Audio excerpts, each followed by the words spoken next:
اعوذ باللہ من الشیطان الرجیم بسم اللہ الرحمن الرحیم۔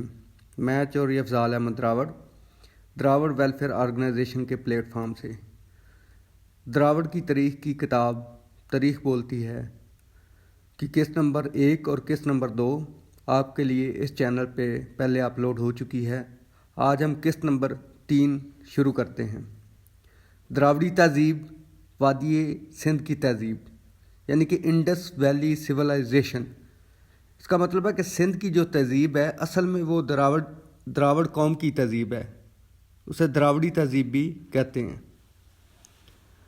دریا سندھ اور اس کے معاون دریا جس وسیع علاقے کو سراب کرتے ہیں، اس میں مکیم باشندے خصوصاً دراوڑ کی ثقافت وادی سندھ کی تہذیب کہلاتی ہے۔ یعنی کہ پہلے دراوڑ تھے، ان کی دراوڑی تہذیب تھی، اس کو موڈیفائڈ یعنی کہ ارتقاء ہوا، اس کی چینجنگ آئی تو وہ سندھ کی تہذیب بن گئی۔ پہلے وہ دراوڑی تہذیب ہے اور آج بھی کچھ لوگ سندھ کی تہذیب کہتے ہیں، کچھ لوگ دراوڑ کی تہذیب کہتے ہیں۔ یہ تہذیب تقریباً 5000 سال پرانی ہے۔ وادی سندھ کا پس منظر۔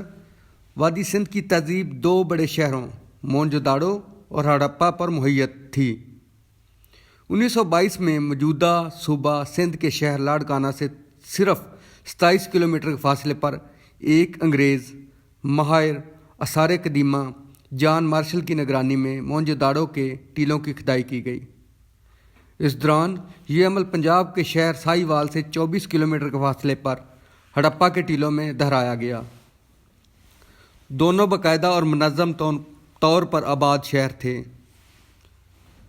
ماہرین آثار قدیمہ کا خیال ہے یہ شہر 5000 سال سے بھی پہلے آباد کیے گئے تھے اور تقریباً 2500 سال پہلے تباہی کا شکار ہو گئے۔ یعنی کہ 2500 سال دراوڑ لوگوں نے اس پاک و ہند پر حکومت کی ہے، یہاں پہ اپنا نظام زندگی کے رہن سہن کا نظام انہی کے کنٹرول میں تھا۔ دونوں شہر دریاؤں کے کنارے پر واقع تھے۔ موہنجو داڑو کے معنی ہیں مردوں کا شہر اور ہڑپا کا مطلب ہے غرق شدہ یا نگل جانے کے لیے۔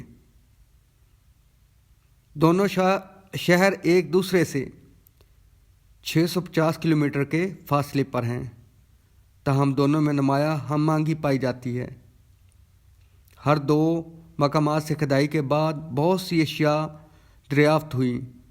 ان میں ہتھیار، زیورات، گندم، جانوروں کے ڈھانچے، برتن، مجسمے اور کھلونے شامل ہیں، جو اس چیز کی عکاسی کرتے ہیں کہ یہ تہذیب دنیا کی اولین تہذیبوں میں سے ایک تھی۔ قیاس کیا جاتا ہے کہ اس تہذیب کے بانی دراوڑ تھے اور اسی پس منظر کے تحت ان کی معاشی، ثقافتی اور سیاسی اصولوں کا جائزہ پیش کیا جاتا ہے۔ دراوڑ کی تہذیب اور ان وادی سندھ کی تہذیب ان کی ثقافتوں کا تذکرہ کرتے ہیں تو سب سے پہلے ہم دراوڑ کی ثقافت کا، اسی کی تہذیب کا تذکرہ کریں گے۔ دراوڑوں کی ثقافت کو وادی سندھ کی ثقافت یا تہذیب بھی کہتے ہیں۔ دراوڑوں کی نسلی اور معاشرتی خصوصیات مندرجہ ذیل ہیں۔ اگر محلِ وقوع کی بات کی جائے تو دراوڑ وادی سندھ کے ابتدائی باشندے تھے، یعنی کہ بالکل سٹارٹ میں وادی سندھ کو دراوڑوں نے آباد کیا۔ یہ لوگ تقریباً 3500 سال قبل عرب اور میسوپوٹیمیا اور بلوچستان سے گزرتے ہوئے برصغیر میں داخل ہوئے اور دریائے سندھ اور راوی کے کنارے کے ساتھ ساتھ آباد ہو کر موہنجو داڑو، ہڑپا جیسے عظیم شہر آباد کیے۔ ماہرین آثار قدیمہ کا خیال ہے کہ آباد کاروں اور مقامی لوگوں کے املغم کے نتیجے سے دراوڑ نسل شروع ہوئی، جو بعد میں 3 گروپوں میں منقسم ہو گئی۔ ہر گروہ دراوڑی زبان بولتا تھا۔ وادی سندھ کی تہذیب اس وقت میسوپوٹیمیا، مصری اور ایرانی تہذیبوں سے بھی کہیں آگے نکل چکی تھی۔ یعنی کہ دراوڑی تہذیب اس ٹائم میسوپوٹیمیا، مصری اور ایرانی تہذیبوں سے بھی آگے نکل چکی تھی۔ مشہور مورخ وہیلر کا کہنا ہے کہ بلوچستان کی بروہی زبان بھی انہی لوگوں کی زبان تھی۔ تاہم یہ تہذیب جو ایک طرف کوہ ہمالیہ کے دامن سے